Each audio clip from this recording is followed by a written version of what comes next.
Hi everyone, so I've got a health video for you today, and I do have a couple of videos on this subject on my channel already, so if you'd like to check those out, then do check out my channel. So these are my top 10 tips for when you're on a diet. Now, I lead a healthy lifestyle, so these are things that I use on a day-to-day basis. I don't go through periods of time when I'm on a diet or anything, so I don't exactly call my lifestyle, oh, I'm on a diet. I'm constantly on a diet. It's just a healthy lifestyle, and I try my best to eat healthily as much as I can. Obviously, I'm not perfect, and I don't do that 100% of the time, but the key thing is consistency. If you're consistent with healthy eating, then obviously you will still reap the benefits, rather than just doing it every so often and the rest of the time you have a really bad diet.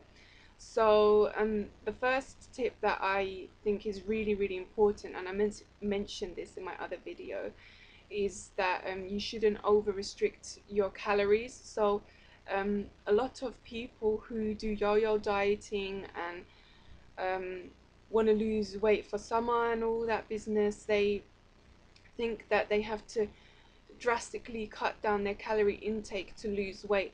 Obviously, initially you are going to lose weight because you're at a calorie deficit, but over the long run, it doesn't help you at all, because the calories are just too low, and your body needs calories, obviously, to provide it with energy for the day.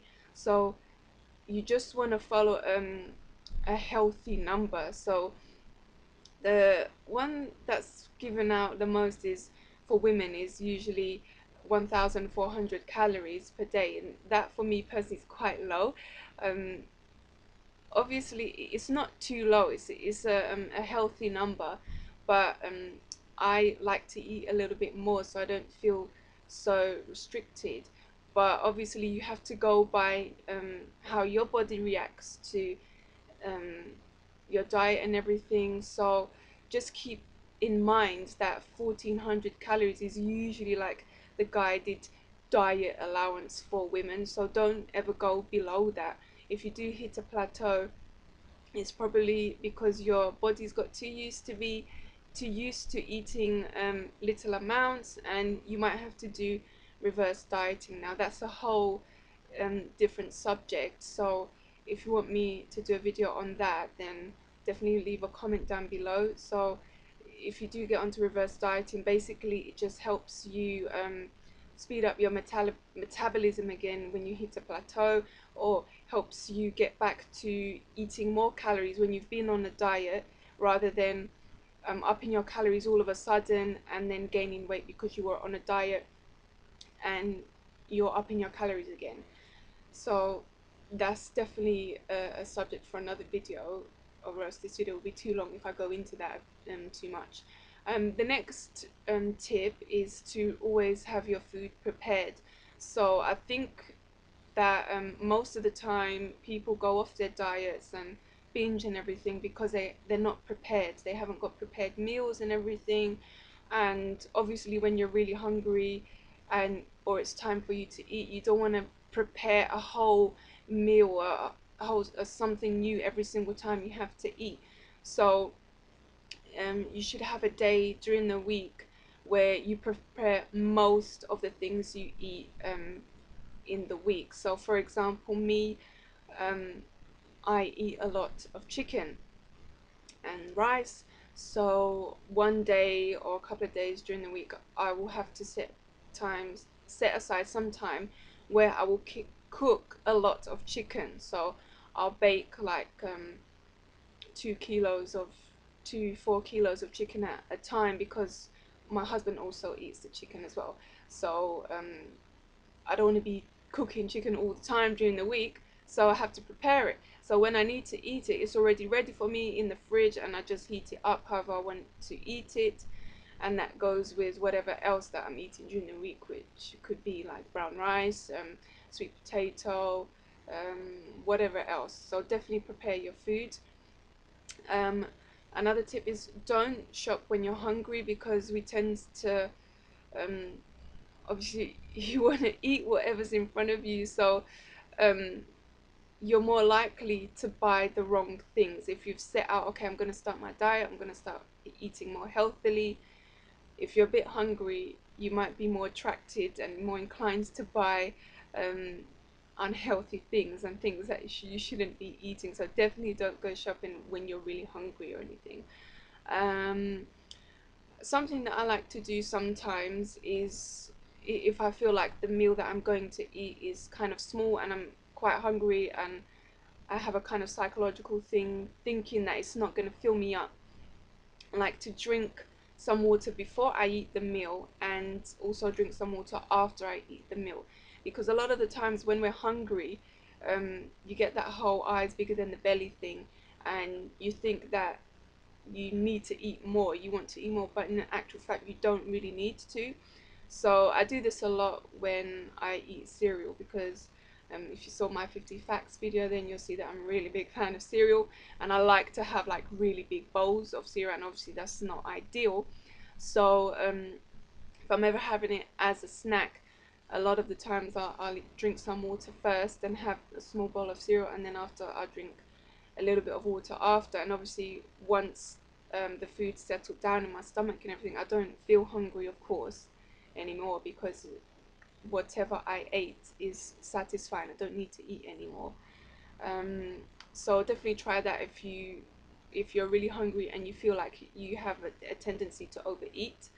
Another thing is, a lot of people like to use calorie counting apps like MyFitnessPal and all that.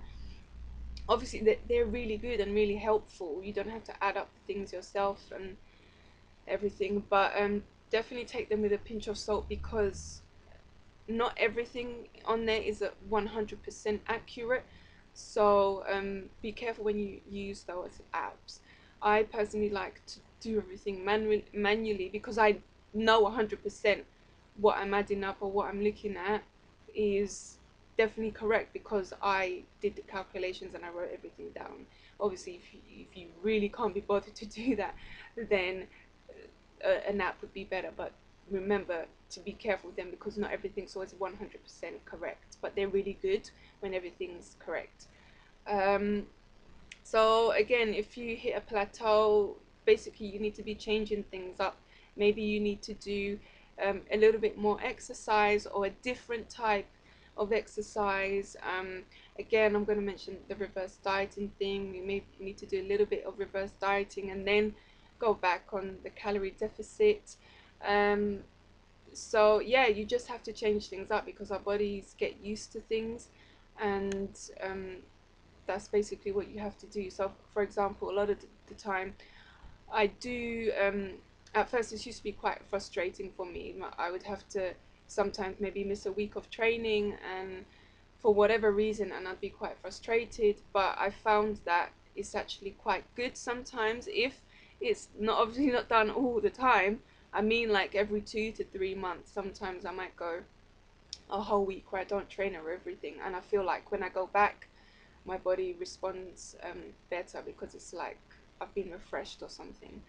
Um, Another really good tip is to always have cheat meals. Obviously, don't have cheat meals all the time, even though I said always, but I mean, because you're on a diet, you're trying to lose weight, and your body again can get used to that. So don't be restrictive and rigid all the time. It's really good to have cheat meals and have treats every now and then to keep all everything balanced, because again, if you just keep on the really strict diet, your body just gets used to that, and it's really good to have cheat meals every now and then. So you can have like something once a week. I do have maybe like treats during the day, but obviously not a lot of things, because of course then it will go over my calorie allowance or whatever. But don't be too hard on yourself. Definitely allow yourself to have a nice cheat meal at the end of the week, during the weekend, whenever you want. Don't be fooled by fat-free and low-fat labels, all these products that like have other things on them, trying to make out that they're really healthy and everything, because a lot of the time they're not necessarily that healthy. um, that takes me on to the next point, because what you have to do, you have to just learn to read food labels. If you're not accustomed to reading food labels, you really need to learn how to read them, because again, a lot of these products that claim to be fat free, light, low in fat, blah blah blah, they may be low in fat, but they have like loads of really bad stuff in them, and a lot of sugar, corn syrup, and inverted sugar syrup, and all these kind of things. So definitely learn to read your food labels, because then obviously it will help you with your calorie counting and knowing how many nutrients you're getting in your body, rather than relying on thinking, oh yeah, this says it's healthy, so it's okay. That's why it's best to always prepare your own food and make your own things, rather than just buying things ready. Um, yeah, just learn to read food labels. I will leave a link down below here if you're not, um, if you're a bit confused by them and everything. I found a website that is quite good at explaining for people who are completely new with reading food labels. So definitely learn to read food labels. Okay, so the last tip is to don't over restrict your fat intake. So of course, a lot of people when they go on a diet, they think they have to eat minimal amounts of fat. You still need fat, your body still needs fat to function and be healthy and everything.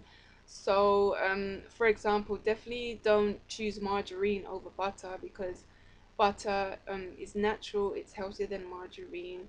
I'll leave a link to a video, a really good video here on YouTube, that talks about butter versus margarine. Margarine basically is hydrogenated vegetable fat. So like when you see, oh, olive oil spread and that kind of thing, it isn't necessarily made from olive oil. Sometimes it just has like a little bit of olive oil in the ingredients, like right at the bottom of the list. So the amount of olive oil in it would be just minimal.